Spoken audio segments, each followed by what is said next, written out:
কাদিনের পণ্য বর্জন করার মাধ্যমে আমরা সংগ্রাম চালু করতে হবে। এবং আমাদেরকে আল্লাহ বলেছেন ওয়াতাসিমু বিহাবলিল্লাহ জামিয়া ওয়ালা তাফাররাকু, তোমরা সম্মিলিতভাবে ঐক্যবদ্ধভাবে আল্লাহর রজ্জুকে ইসলামকে দৃঢ়ভাবে মজবুতভাবে ধারণ করো এবং পরস্পর বিচ্ছিন্ন হয় না।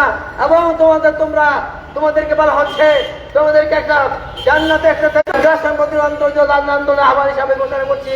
আমরা অতি সত্তর একটা আন্তর্জাতিক সেমিনার করব, যার মধ্যে আমরা ফিলিস্তিন এবং ইহুদি এবং ভারতীয় সেই দুষ্কৃতিকারীদের বিরুদ্ধে প্রতিরক্ষা ব্যবস্থা করে তুলবো।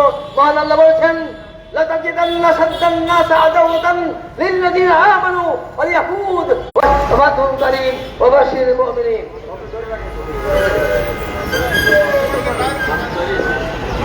সম্মানিত উপস্থিতি, আজকের এই বিক্ষোভ শেষ সমাবেশে এই পর্যায়ে সভাপতির বক্তব্য নিয়ে আসছেন বাংলাদেশ মুসলিম সমাজের সংগ্রামী চেয়ারম্যান রাজপথে ইসরায়েলি বাহিনী কর্তৃক ফিলিস্তিনের গাজায় নিঃসঙ্গ গণহত্যার প্রতিবাদে আজকের এই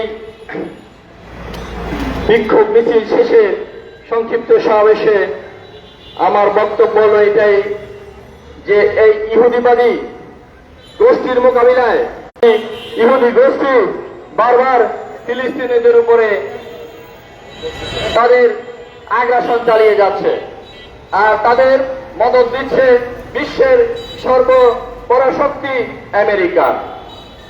আর এই আমেরিকার মদদে ইসরায়েল নিঃসঙ্গ গণহত্যা চালায়, পানি বন্ধ করে দিয়েছে, গাজার বিদ্যুৎ সরবরাহ বন্ধ করে দিয়েছে। এটি পৃথিবীর কোন ধরনের মানবাধিকার, কোন ধরনের মানবতা? আমি জাতিসংঘকে বলবো, এই ইহুদিবাদী ইসরায়েলের যে বসতি, এই ভূমিটি মূলত প্যালেস্টাইনিদের, ফিলিস্তিনের। জোরপূর্বক ভাবে ফিলিস্তিনিদের জায়গা এই ইসরায়েল দখল করে। ইহুদিবাদী গোষ্ঠী ইসরায়েলের প্রধানমন্ত্রী নেতানিয়াহু সহ তার যে যুদ্ধমন্ত্রী যারা আছে তাদের বিচার করা হোক। আমি বলতে চাই, যদি এই ইসরায়েলকে এখন দমানো না যায়, তাহলে মধ্যপ্রাচ্যে যতগুলো দেশ আছে, সৌদি আরব, কাতার, দুবাই, তারপরে হলো অনুমতিতে, তাহলে যদি ডোনাল্ড ট্রাম্প এই হামলার অনুমতি দিয়ে থাকে, তাহলে বলতে হবে জাতিসংঘ কেন এবং জাতিসংঘ কি কারণে আছে? ডোনাল্ড ট্রাম্প কিভাবে এইভাবে অন্যায় আদেশ দিতে পারে?